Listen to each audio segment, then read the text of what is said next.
Hey everyone, मैं रुपिंदर आप सबका वेलकम करती हूँ इस वीडियो में। आज की वीडियो में हम रत्नवीर प्रिसीशन इंजीनियरिंग लिमिटेड के आईपीओ को डिटेल में एनालाइज करेंगे। ये आईपीओ 4 सितंबर को ओपन हो रहा है। इस वीडियो में हम देखेंगे बिजनेस के बारे में, उसके बाद में हम इस कंपनी की फाइनेंशियल इंफॉर्मेशन देखेंगे, फिर हम पीयर्स के साथ कंपेयर करके देखेंगे, उसके बाद में कंक्लूड करेंगे कि हमें अप्लाई करना चाहिए या नहीं। तो स्टार्ट करते हैं बिजनेस डिटेल से। ये 2000 में स्टार्ट हुई कंपनी है।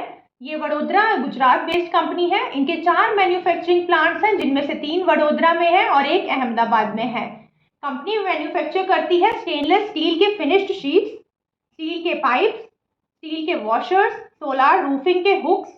इन सभी प्रोडक्ट्स में से कंपनी का मेन प्रोडक्ट जिससे अराउंड 60% रेवेन्यू आती है वो है फिनिशिंग शीट्स, और उसके बाद में है वॉशर्स, फिर है scrap metal, tubes and pipes और सोलार रूफ हुक से अराउंड 10% की रेवेन्यू आती है।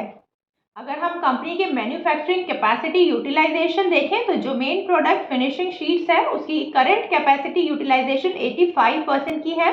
अब हम आते हैं कंपनी की फाइनेंशियल इंफॉर्मेशन पे। अगर हम रेवेन्यू देखें तो रेवेन्यू में पिछले साल 17% का ग्रोथ देखने को मिला था और वही FY23 में 12% से ग्रो हुई है। प्रॉफिट आफ्टर टैक्स मार्च 23 का 25 करोड़ पे है। कंपनी की नेटवर्थ 106 करोड़ की है, जहां कंपनी की टोटल बोरोइंग्स काफी हायर साइड पे है, 229 करोड़ की है।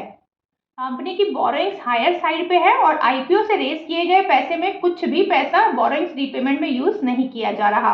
अगर कंपनी के दूसरे फाइनेंशियल रेशियोज देखें तो पी 13.5 पे है, return on equity 29%, debt equity 2.17 और ईपीएस 7.2 का है। अब हम इस कंपनी को इसके पेयर्स के साथ कंपेयर करके देखते हैं। प्रोस्पेक्टस के अकॉर्डिंग ये कंपनी के लिस्टेड पेयर्स हैं विनस पाइप्स, एमएम फोर्जिंग और मेनन बेयरिंग्स। विनस पाइप जो सबसे बड़ी कंपनी है मार्केट कैप वाइज, इनकी मार्केट कैप है 3115 करोड़ की और इसका पीई भी हाईएस्ट है 59 पे और प्राइस टू बुक वैल्यू भी हाईएस्ट है 9.6 का। कंपनी की रेवेन्यू 552 करोड़ की है और वहीं अगर आप रेवेन्यू ग्रोथ देखेंगे तो विनस पाइप्स की हाईएस्ट रेवेन्यू ग्रोथ रही है, पिछले साल 43% से ग्रो किया है। और स्टॉक का रिटर्न भी देखें तो विनस पाइप ने पिछले एक साल में 278% का रिटर्न दिया है। और अगर हम एमएम फोर्जिंग देखें तो रेवेन्यू वाइज ये सबसे बड़ी कंपनी है, लेकिन मार्केट कैप में और स्टॉक रिटर्न में ये लैग कर रही है। और एक कंपेरेबल कंपनी है मेनन बेयरिंग्स जो 862 करोड़ की मार्केट कैप पे है और हमारी टारगेट कंपनी रत्नवीर प्रिसीशन की मार्केट कैप अपर प्राइस बैंड पे 475 करोड़ की होगी। वहीं अगर रेवेन्यू देखें तो 481 करोड़ की है। तो कंपनी का revenue to market cap ratio अच्छा है। अगर हम लिस्टेड पीएस के कंपैरिजन में इस कंपनी की वैल्यूएशंस देखें तो ये काफी रीजनेबली वैल्यूड है, 13.5 पीई है, जहां दूसरी लिस्टेड पीएस सबका पीई काफी हायर साइड पे है। और वहीं revenue to market cap ratio भी इसका लोएस्ट है। आईपीओ डिटेल्स देखें तो ये आईपीओ 4 सितंबर को ओपन हो रहा है, 6 सितंबर को ये क्लोज हो जाएगा। प्राइस बैंड 93 to 98 पर शेयर का है, लॉट साइज 150 शेयर्स का है। ये इशू साइज 165 करोड़ का है, जिसमें से फ्रेश इशू 135 करोड़ है और offer for sale by existing promoter 29 crore का है।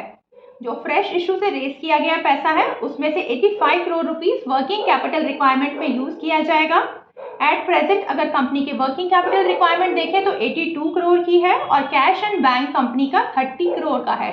आज 1 सितंबर को ग्रे मार्केट प्रीमियम 50 रुपीज यानी 51% का गेन दिखा रहा है।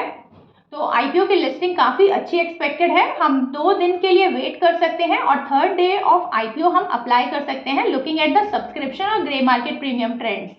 और अगर हम लॉन्ग टर्म के लिए अप्लाई करना चाहते हैं तो कंपनी का डेट इक्विटी रेशियो थोड़ा हायर साइड पे है, कैपेसिटी यूटिलाइजेशन भी हायर साइड पे है, जिसकी वजह से आने वाले टाइम में और इन्वेस्टमेंट्स करने पड़ेंगे, जिसकी वजह से बोरोइंग्स बढ़ सकती है।